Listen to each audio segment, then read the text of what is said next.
Sa Talim Island po ako lumaki na kung saan hindi ako natutong mangarap. Simple lang po ang buhay namin sa isla.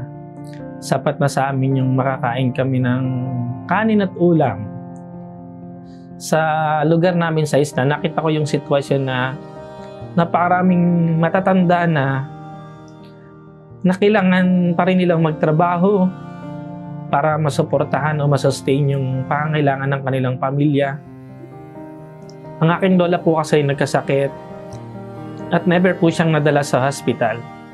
Nakita ko po sa isla na hindi lang naman po kami yung nakaranas ng ganon. Napakarami sa amin yung sobrang kapos talaga. Lahat naman kami, hindi namin makita yung opportunity na pwedeng makapagpabago sa buhay namin. Marami sa amin na ang namamatay na lang sa bahay, na hindi nadala sa hospital. Marami sa amin na hindi talaga nakakapag-aral dahil sa sobrang kakapusan ng pera na hindi talaga masustain yung pangangailangan ng isang pamilya. Noong nakapunta ako ng mainland, nakita ko na meron palang jeep, meron palang naglalakihang building. Nakita ko ng mga establishment. At isa yun sa pinangarap ko na makapasok din ng Jollibee.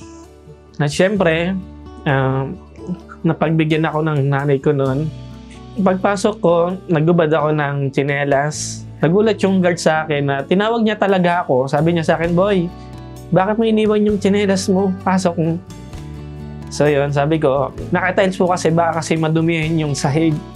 Nakasakay din po ako ng barko dito sa Manila, sa To Go Travel. Isa din po ako sa mga crew na nagsiserve doon. And 2 taon din po akong sumakay ng barko, pero wala akong naipon. Hanggang sa nakilala ko po ang IMG na nagbigay sa akin ng pag-asa. Nung nakilala ko po ang IMG, umattend ako ng kanilang mga seminars. Sabi ko, baka ito na yung sagot sa mga kailangan ko sa aking future. Kasi sumakay ako ng barko, wala namang nangyari.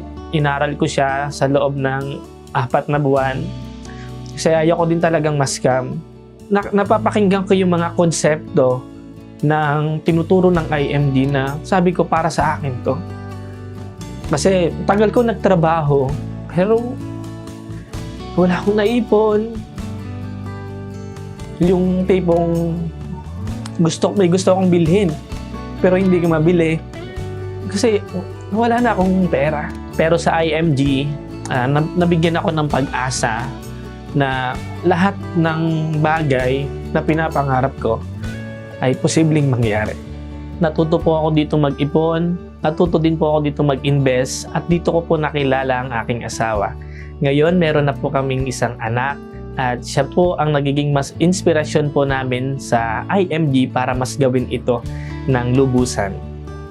Sobrang saya po na makapag-travel international kasama ang IMG family.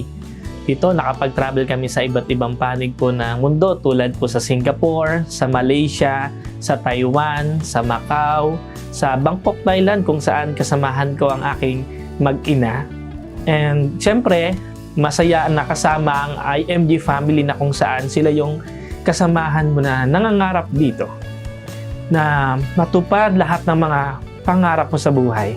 Sobrang sarap na kasama mo yung isang community na iisa yung mission, iisa yung goal na gusto nyong marating sa inyong buhay, na mabigay lahat ng pangangailangan ng ating pamilya sa tulong ng IMG. Alam mo, simple lang yung pangarap ko, pero pinalawak ito ng IMG. Ako po si Rani Dublada. We travel together, we win together.